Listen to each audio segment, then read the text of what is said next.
Perkenalkan, saya Intan Feby Grace Malau, NIM 1812011193 dari MNH 7 akan memaparkan analisis jurnal mengenai kinerja pembangunan Kesatuan Pengelolaan Hutan Lindung Sungai Wain dan Das Manggar di Provinsi Kalimantan Timur. Tingginya laju deforestasi dan banyaknya penduduk yang masih tinggal di dalam dan sekitar kawasan hutan, serta maraknya perambahan, membuat pemerintah membentuk pelaksana pengelola hutan di tingkat tapak. KPHL Unit 30 dibentuk dengan wilayah kerja meliputi hutan lindung Sungai Wain dan Sungai Manggar. Adapun tujuan penelitian ini adalah untuk menilai kinerja KPHL Sungai Wain dan Das Manggar. Metode penelitian. Penelitian ini dilaksanakan di wilayah pengelolaan hutan lindung Sungai Wain dengan menggunakan metode deskriptif. Kemudian data yang terkumpul diolah menggunakan kriteria dan indikator Forest Watch Indonesia. Hasil dari gambar dapat diuraikan bahwa pengelolaan HLSWDM masih cukup lemah dari aspek investasi. Hasil penilaian menunjukkan bahwa selama ini pengelolaan HLSWDM masih terfokus pada upaya penataan internal kelembagaan dan tata kelola kawasan.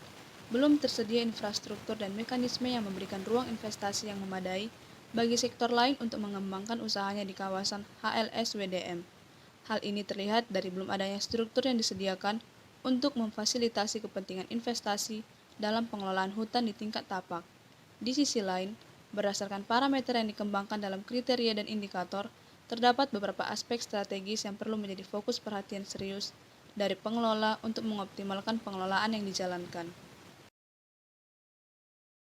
A. Kepastian kawasan. Berdasarkan analisis yang dilakukan, KPHL Unit 30 Sungai Wain dan Das Manggar terdiri atas dua wilayah, yaitu Hutan Lindung Sungai Wain dan Hutan Lindung Das Manggar.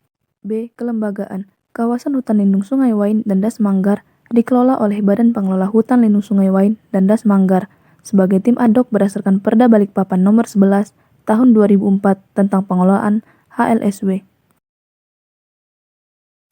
C. Perencanaan. Sejak ditetapkan sebagai wilayah KPH, dokumen perencanaan yang disusun harus mengikuti prosedur dan kaidah yang ditentukan dalam Peraturan Direktur Jenderal Planologi Kehutanan Nomor P5 7 WP3H 2012. Merujuk pada konteks tersebut, terdapat beberapa hal penting yang harus segera ditindaklanjuti dan disempurnakan oleh pengelola seperti yang pertama, percepatan proses legalisasi dokumen perencanaan yang sudah disusun, dan yang kedua, pengelolaan kawasan yang berpotensi sebagai pusat pengembangan bisnis. Alternatif pilihan tindakan.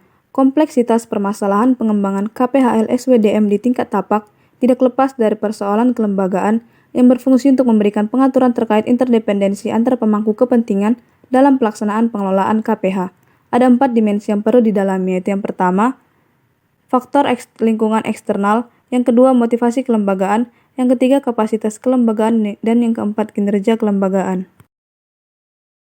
Oleh karenanya, pemerintah pusat dan provinsi dalam melakukan redesain kelembagaan KPH semestinya mempertimbangkan 4 dimensi tersebut dan tetap membuka ruang kolaborasi yang komprehensif dengan seluruh mitra strategis lainnya, termasuk pemerintah kabupaten kota, untuk memastikan keberlanjutan proses pengelolaan yang sudah dijalankan selama ini.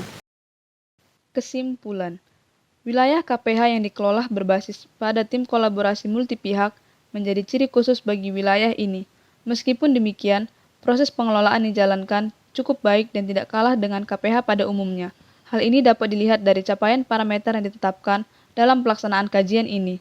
Namun demikian, pasca penerapan UU 23 tahun 2014, terjadi kesimpang siuran pengelolaan yang berimplikasi pada ketidakpastian pengelolaan HLSWDM.